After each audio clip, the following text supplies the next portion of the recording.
Сәлеметсіздер ме? Бүгін компьютерлік желілер архитектурасы пәні бойынша бірінші дәріс, бірінші тақырып кіріспе, есептеу жүйелері мен желілерінің негізгі ұғымдары. Уақыт оқытушы Ерсултанова Зауреш Сапаргалиевна. Дәрістің жоспары: бірінші сұрақ кіріспе, компьютерлік желілердің даму тарихы. Екінші сұрақ компьютерлік желінің негізгі ұғымдары. Үшінші сұрақ есептеуіш желілер элементтері. Кіріспе. Қазіргі заманғы электронды есептеуіш машиналардың тарихы өткен ғасырдың 40-шы жылдары электрондық лампалар мен релелерден құралған ең алғашқы автоматтық есептеу машинасы жасалған кезден басталды. Сол кезден бері ЭМ-дердің 4 буыны дүниеге келді. Олар бір-бірінен элементтік базасы, программалық құралдарының бірыңғайлығы дәрежесімен, пайдаланушылардың ЭМ-нен қатынас жасауының ыңғайлылығымен ерекшеленеді. Мұның ішінде әсіресе ЭМ-нің элементтік базасы олардың әртүрлі буындарын дәл сипаттайды. 60-шы жылдары есептеу процесін ұйымдастырудың жаңа тәсілі шықты. Уақытты бөлудің интерактивті көп терминалды жүйелері дами бастады. Процессор біреу, оған бірнеше терминалдар қосылған жүйелер пайда болды. Жүйенің реакция уақыты қолданушы басқа қолданушылармен параллель жұмысты байқамайтындай өте аз болды. Жалпы файлдарға және перифериялық құрылғыларға қатынауды қамтамасыз ету қажет болды. Бұл сыртқы жағынан жеке есептеуіш желілерге ұқсас, бірақ мұндай жүйе деректерді өңдеудің орталықтандырылған сипатына ие. Бұл принцип банкоматтар желісінде бүгінде қолданылады. Бұл кезде бір-бірінен алыс қашықтықта орналасқан компьютерлерді біріктірудің қажеттігі туындады. Бұл модемдердің көмегімен телефон желілері арқылы жүздеген километр қашықтықтағы компьютерге терминалды қосу мәселесін шешуден басталды. Мұндай жүйелер қолданушыға қуатты компьютерлердің бөлінетін ресурстарына қашықтықтан қатынауға мүмкіндік берді. Содан кейін компьютер түріндегі байланыс жүзеге асырылды. Компьютерлер автоматты режимде деректермен алмасу мүмкіндігіне ие болды. Ал бұл есептеу жүйесінде базалық механизм болып табылады. Бұл механизм негізінде файлдармен алмасу, электронды пошта, деректер базаларын синхрондау және де тағы да басқа қызметтерді жүзеге асырады. 70-ші жылдары үлкен интегралды сызбалар және бірінші мини компьютерлер пайда болды.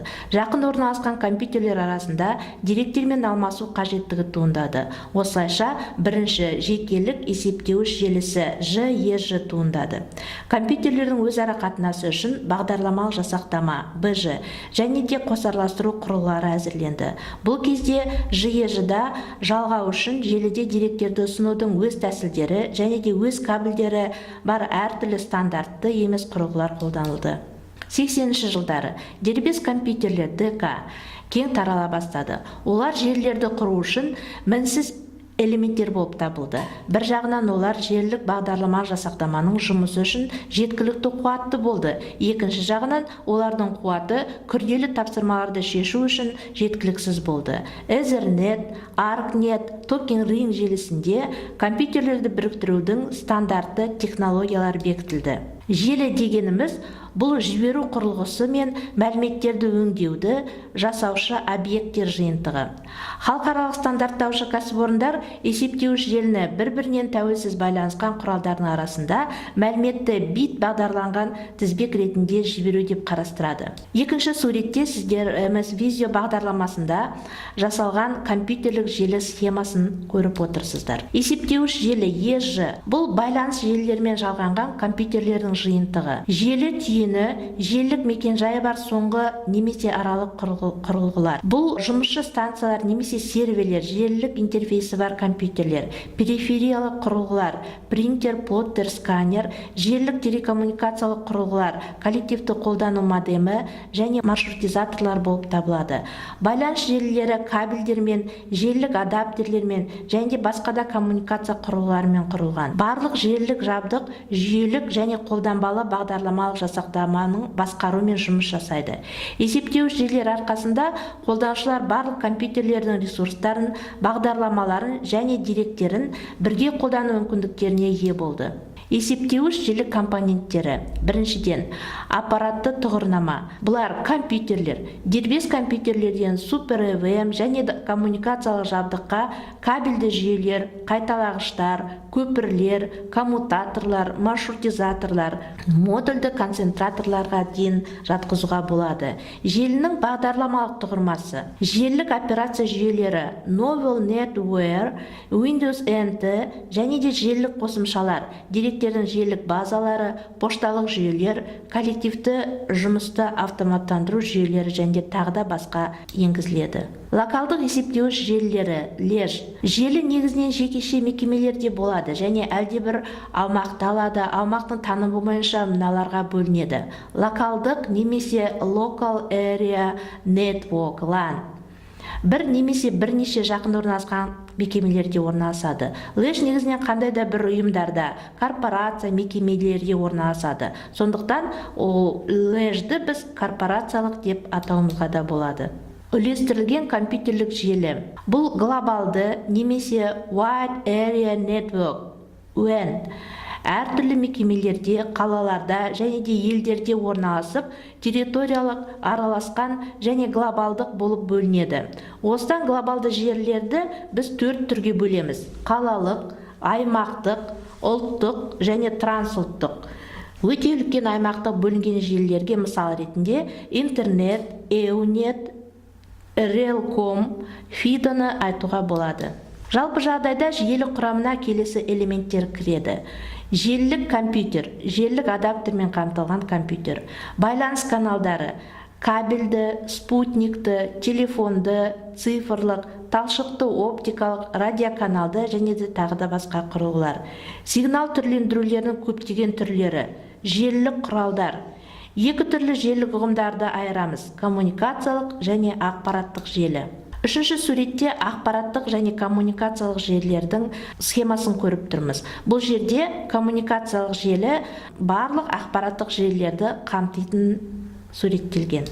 Коммуникациялық желі ақпаратты беруге арналған және де мәліметтерді түрлендіруге байланысты тасымалдарды орындайды. Коммуникациялық желілер бір-бірінен физикалық құралдарды қолдану типімен ерекшеленеді. Ақпараттық желі ақпаратты сақтауға арналған және ақпараттық жүйелерден тұрады. Коммуникациялық желі базасында ақпараттық желі тобын құруға болады. Компьютерлік желі ақпараттық жүйеден және байланыс каналдарынан тұрады. Ақпараттық жүйе деп ақпаратты сақтауға, өңдеуге және беруге болатын объект айтуға болады. Ақпаратты жүйе құрамына ақпаратты өңдеу және мәліметті беру процесіне арналған компьютерлер, программалар, қолданушылар және басқа да құраушылар кіреді. Қолданушының тапсырмаларын орындауға арналған ақпараттық жүйе жұмыс станциясы, клиент деп аталады. Желідегі жұмыс станциясының дербес компьютерден айырмашылығы ол ақпаратты жіберу бойынша анықталады және оның желілік программалық жабдықтамасы, арналық желілік картасы бар болады. Сигнал беретін жол мен құрал байланыс арнасы деп аталады. Сигналдарды беру құралдарын абоненттік физикалық арна деп атаймыз. Байланыс арнасы Data Link желілік құралдар мен физикалық байланыс құралдары арқылы құрылады. Физикалық байланыс құралдары есілі қос өткізгіш, коаксиалды кабель, оптикалық канал немесе эфир негізінде құрылады.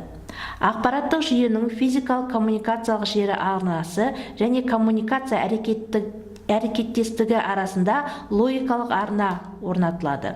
Логикалық арна бір жүйеден басқаға ақпаратты беру жолы. Логикалық арна бір немесе бірнеше физикалық арналар маршруты бойынша қаланады. Логикалық арна физикалық канал және коммуникация торабының маршруты деп атауға болады. Желідегі ақпарат объекттер арасында ауысу процедурасы арқылы ақпарат блоктармен беріледі. Бұл процедуралар ақпарат алмасу протоколдары деп аталады. Протокол екі немесе бірнеше құрылғылар арасында ақпарат алмасуының форматы мен процедурасын орнататын ережелер жиынтығы. Желі жүктелуінің параметрі трафик деп сипатталынады. Трафик, ақпарат алмасуының хабарлар ағыны. Желі сипаттамасына қатынау үрдісі қатты әсер етеді. Қатынау үрдісі дегеніміз байланыс арнасына келесі болып кім қатынай алатынын және байланыс арнасына кідіруді қалай басқаратынын анықтайды. Барлық жұмыс станцияларының физикалық байланыс арналары арқылы байланысқан белгілі структурасы топология деп аталады. Топология қандай жұмыс станциялары бір-бірімен байланыс алатынын көрсететін физикалық желілік байланысты сипаттайды. Негізгі элементтер құрамы өзінің архитектурасына байланысты болады. Архитектура желідегі жұмыс станцияларының өзара әрекеттестігінің функциясы мен құрылымын анықтайтын байланысты концепция. Ол техникалық және программалық желі құралдарының логикалық, функционалдық және физикалық құрылымын қарастырады. Архитектура желідегі элементтер аппараты және программалық қамтамасыз ету құрылымын және жұмыс істеуін анықтайды. Архитектураның үш түрі бар. Терминал, басты компьютер архитектурасы, клиент-сервер архитектурасы, бір ранглы архитектура. Жергілікті есептеу желілері бірыңғай және иерархиялық болып бөлінеді. Бірыңғай желі барлық компьютерлері тең құқылы және бірдей қызмет орындайтын жергілікті желі. Олар желіге аз ғана 10-15-тен көп емес компьютерлер санын біріктіру үшін қолданылады. Бірыңғай желілерде сервер дегеніміз ресурстары осы сәтте басқа компьютерден де алына беретін компьютер. Сервер бір мезгілде клиентте бола алады, яғни өзі ресурстар беретін компьютерлердің ресурстарын пайдаланады. Жергілікті ресурстарының ортаққа айналдырылуы компьютерді пайдаланушымен операциялық жүйе құралдарымен жасалады. Қажет болған жағдайда ол өзін пайдалануға арналған парольді де белгілейді. Бірыңғай желілердегі операциялық жүйелер ортақ ақпараттық ресурстардың оқылуын және редакциялануын, бөтен компьютерлерден программаларды қосуға мүмкіндік беретін тікелей басқарудың құралдарын қамтамасыз етеді. Операциялық жүйе Windows'те компьютерлік жүйенің желілік мүмкіндіктерін пайдаланатын екі программа бар. MS Exchange программасы, пошталық алмасу программасы. Ол хабарлар мен файлдардың нақты пайдаланушыларға, жұмыс станцияларына немесе топтың барлық пайдаланушыларына жіберілуін қамтамасыз етеді. Екіншісі Schedule Plus программасы әркімнің өз жұмысының кестесін жобалау және қажет болған жағдайда ол жөнінен желідегі жұмыс тобының басқа пайдаланушылармен бір пікірге келісу құралы. Мысалы, ортақ жиналыстарды, бірлесіп істейтін жұмыстардың жай-жапсарын пысықтау үшін қажет. Иерархиялық желілер. Иерархиялық жергілікті желілерде бір немесе бірнеше сервер болады. Иерархиялық желілердегі сервер бөлектенетін ресурстардың тұрақты сақтау қоймасы. Сервердің өзі тек иерархияның одан жоғарғы деңгейіндегі сервердің клиенті бола алады. Серверлер әдетте жоғары өнімді компьютерлерден, бәлкім бірнеше параллель жұмыс істейтін процессорлардан, үлкен сыйымдылықты винчестерлерден, жоғары жылдамдықты желілік картадан 100 мегабит секунд және одан да көп тұрады. Серверде ақпаратты ұйымдастыру және де сақтау амалын арнайы адам, желінің басқарушысы, желі администраторы белгілейді. Бірлесе пайдаланатын ақпараттың сақталуы үшін жауапкершілік те сол администраторның мойнында болады. Иерархиялық желілердің жұмысын басқаратын программалық қамтамасыз ету екі бөліктен тұрады. Серверде орнатылған желілік операциялық жүйе. Жұмыс станциясында программалық қамтамасыз ету бұл жұмыс станциясында бір операциялық жүйенің басқаруында жұмыс істейтін программалық жиынтығынан тұрады. Әлбетте, әртүрлі жұмыс станцияларында бір желіге 10 түрлі операциялық жүйелер орнатылуы мүмкін. Үлкен иерархиялық желілерде желілік операциялық жүйе ретінде Unix қолданылады. Орта көлемдегі желілерде қазіргі уақытта Windows NT желілік операциялық жүйесі қойылады. Мұндайда серверде Windows NT сервер деп аталатын, оның серверлік бөлігі, ал жұмысшы станцияларда Windows NT Workstation клиенттік бөлігі орнатылады. Немесе клиенттің программасы ретінде Windows операциялық жүйесін де пайдалануға болады. Серверді иерархиялық желілерде пайдалану жолдарына байланысты сервердің мынандай типтерін бөліп айтуға болады. Файлдық сервер. Бірлесіп өңдейтін файлдар, бірлесіп пайдаланатын программалар сақталатын және оларға пайдаланушы адамның қолы жетуін қамтамасыз етуші компьютер. Деректер базаларының сервері. Деректер базасы файлдарын сақтау, өңдеу, басқару және жұмыс станциясына келіп түскен сұраныс бойынша ақпараттар беру функциясын орындаушы компьютер. Басып шығару сервері. Басып шығару құрылғысы, қолданушылардың қолы жетуге қолайлы желілер қосылған компьютер. Ол басып басым сұранысына қызмет етеді. Олардың орындалу кезегін ұйымдастырады. Пошта сервері жергілікті желілер бойынша да, ішкі модем бойынша да жіберілетін және алынатын ақпараттар сақтаулы компьютер. Оны пайдаланушы адам өзіне ыңғайлы кез келген уақытта өз атына келіп түскен ақпаратын жібере алады. Қазіргі кездегі желілердің көптеген түрге жіктелуі болады. Компьютерлердің қашықтығы, топологиясы, тағайындалуы, қызметтің берілу тізімі, басқару принципі, коммутация методтары, қатынау методы, жіберу орта түрлері, мәліметті жіберу жылдамдығы және де тағы да басқа параметрлеріне байланысты. Деректер желілері және деректерді жіберу қызметінің өзара қатынасы. Желілерді дамытуда маңызды фактор деректерді жіберудің пакетті принципін әзірлеу болып табылады. Деректер деп оларды сақтау, өңдеу және байланыс каналдары бойынша жіберу қолайлығын қамтамасыз ететін түрде ұйымдастырылған сандық сигналдарды айтады. Деректерді жіберу бұл әдетте есептеуіш техниканың құралдарымен, бұдан кейін өңдеу үшін электр байланыс құралдарымен бір пункттен екіншісіне екілік сигналдар түрінде деректерді тасымалдау болып табылады. Деректерді жіберу қызметтері қолданушының электр байланысының бір немесе бірнеше желілерінің негізінде деректерді жіберу бойынша қызметтердің белгілі бір жинағын ұсыну үшін арналған. Олар телеқызметтерді ұйымдастыру үшін негіз болып табылады. Электрлік байланыстың қолданылатын желісіне тәуелді деректерді жіберудің келесі қызметтері ұйымдастырылады. Дестелер коммутациясы мен деректерді жіберу қызметтері. Дестелер коммутациясы мен деректерді жіберу қызметтерімен бірге немесе дербес жүзеге асырған кадрлар ретрансляциялау қызметтері, каналдар коммутациясы мен деректерді жіберу қызметтері. Жалпы қолданыстағы телефон желісі бойынша деректерді жіберу қызметтері, каналдар коммутациясы, дестелер коммутациясы және де кадрлар ретрансляциясы қолданатын интегрленген қызметті цифрлық желі бойынша деректерді жіберу қызметтері. Қызметтер интеграциясы мен кең жолақты цифрлық желі бойынша деректерді жіберу қызметтері. Коммутацияланбайтын каналдар мен деректерді жіберу қызметтері. Жалпы қолданыстағы деректермен алмасу қызметтерінің техникалық құралдармен қамтамасыз етілетін қызметтер деректерінің арнайы желілермен қамтамасыз етіледі. X25 хаттамасы бойынша дестелер коммутациясы мен деректерді жіберу қызметтері. IP, V4 және V6 нұсқалары жанұясына жататын хаттама бойынша дестелер коммутациясы мен деректерді жіберу қызметтері. X36 хаттамасы бойынша кадрлардың ретрансляциясы мен деректерді жіберу қызметтері. Коммутацияланбайтын сандық каналдар мен деректерді жіберу қызметтері.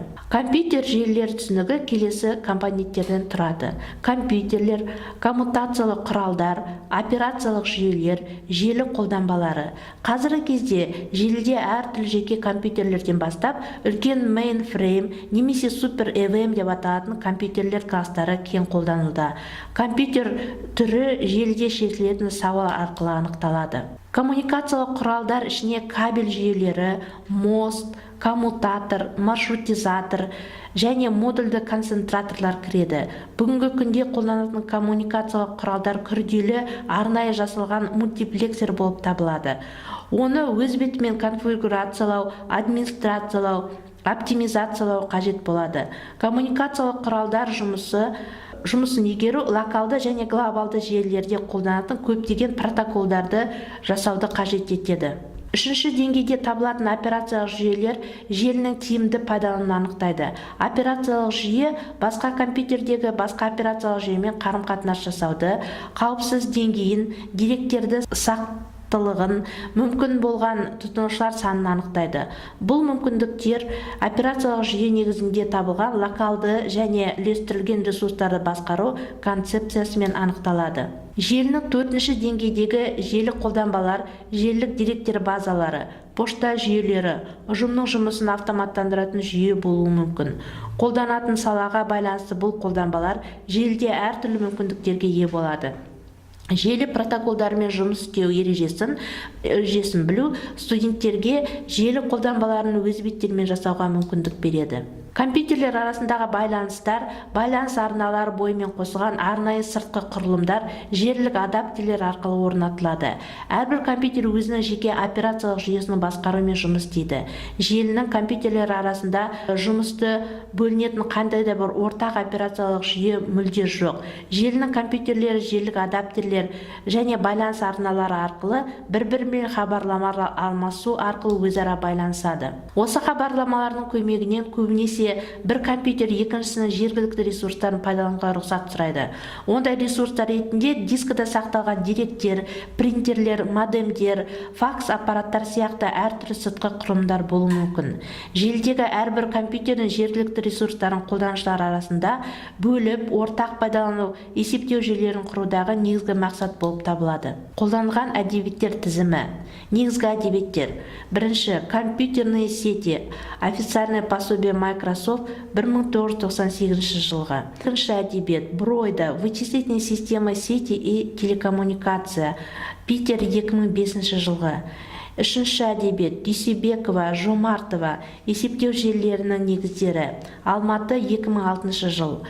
Төртінші әдебиет. Олифер. Компьютерные сети. Санкт-Петербург 2001 жыл. Бесінші әдебиет. Компьютерные сети CD-диск. Б. Қосымша қолданылатын әдебиеттер тізімі. Берри Нанс. Компьютерные сети. Москва 1996 жыл. Леонтьев. Новейшая энциклопедия персонального компьютера. Олма Пресс. Москва 2004 жыл. Сегізінші әдебиет. Ермеков, Ноғайбаланова, информатика Алматы, жазушы 2002 жыл. Тоғызыншы әдебиет. Байжұманов, Жапсарбаева, информатика, Астана, ТО, Эверо 2004 жыл. Назарларыңызға рахмет.